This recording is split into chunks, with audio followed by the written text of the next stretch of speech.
The ProSales Dealer of the Year Award honors innovation by dealers in the lumber and building materials supply industry, as well as dealers' commitment to their communities and the LBM industry as a whole.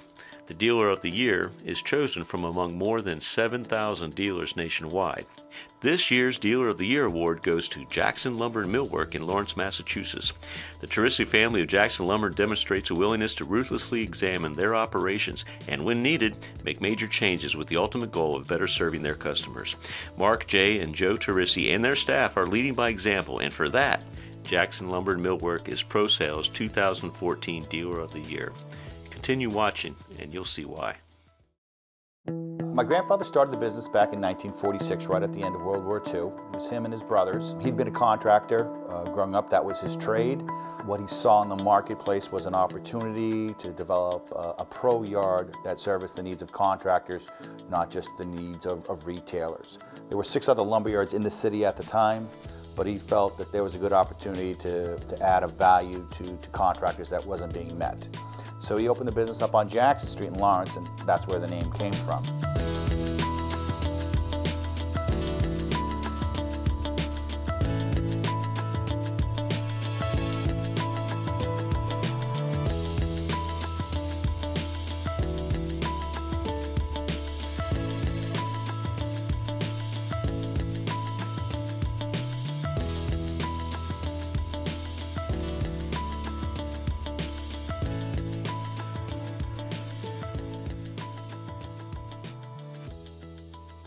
Five S's are sort, set in order, sustain, shine, And standardize. and standardize. That's right. Sort is pretty simple. Sort your work. Make sure that everything is in its place. Set in order, again, is just a continuation of that process of making sure that it's in now that you have it sorted, it's in the right order that you need to use it.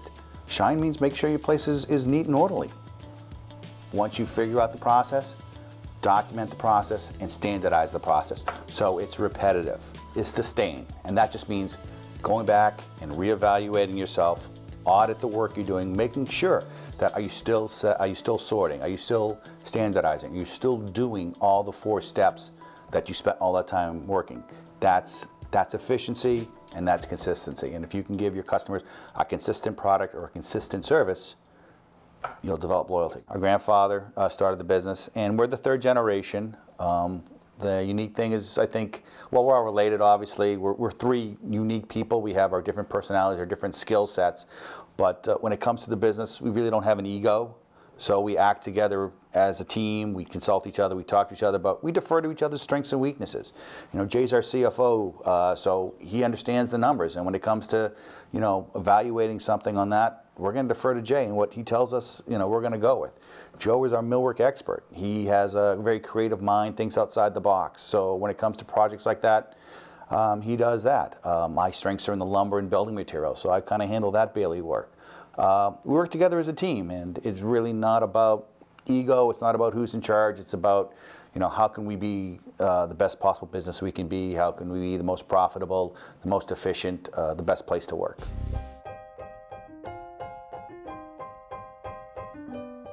As part of the process in Lean, it wasn't like one day we snapped our fingers and we went from 3 weeks to 2 days. It was a stepped process, and every time we got a little better, and got a little better, and got a little better. And we're not saying that 2 days is the best we can do. Maybe we take that down another notch, or maybe turnaround time goes from 23 minutes down to 19 minutes. So there's always continual improvement. One of the visions we have for this company is that we want to be a prosperous, forward-thinking company, but always have continuous improvement in our daily lives to make sure we look at ourselves and say, all right, we did a good job, but how can I do it better? Never really being satisfied with the results. I think it's a matter of doing things right the first time, doing it once, everything, eliminating the waste out of a process. There's a lot of processes that we all do in our daily lives, in our business. How much eliminating the waste, pulling the waste out, putting everything in its place, making the task at hand as efficient as possible to get done. That everything that they need to do their job is right there. So if you look at this workstation, you'll see that there's nail guns at both ends. They're not changing guns. That was the thing that we watched him do. You see a lot of door shops do.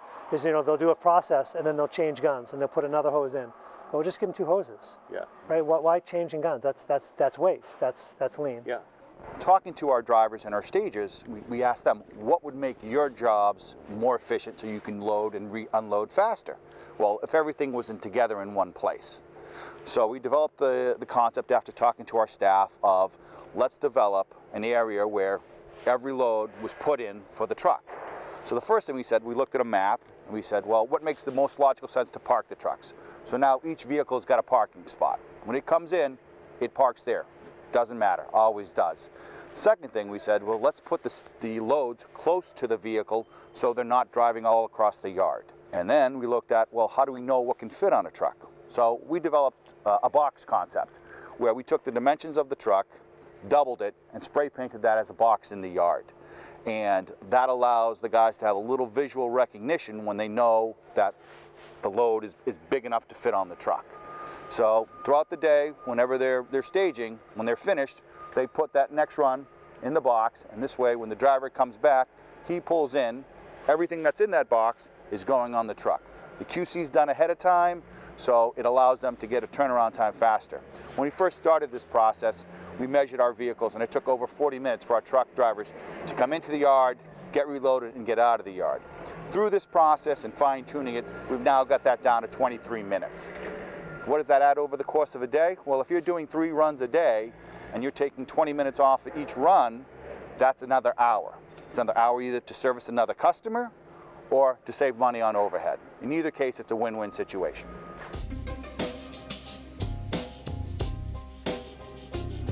The metrics really gives you a great tool to manage how you're running your business. Not only from the upper side, but straight from the line guys. They get to see the results. They know what their efficiency rating is for that day. The truck drivers know what their turnaround times are. The yard managers know what their on time in full is for each facility and for the company.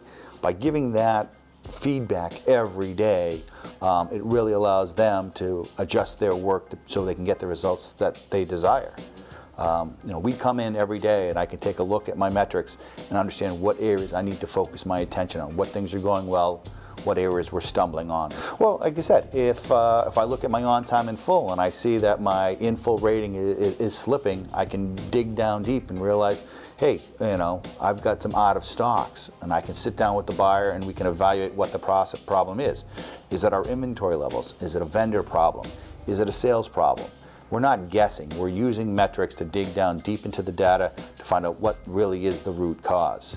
That whole managing by gut feel, that really has gone away, and it's now really looking at the data to really tell you where you need to focus your energy on. You're not just shooting blindly. You're taking some targeted shots.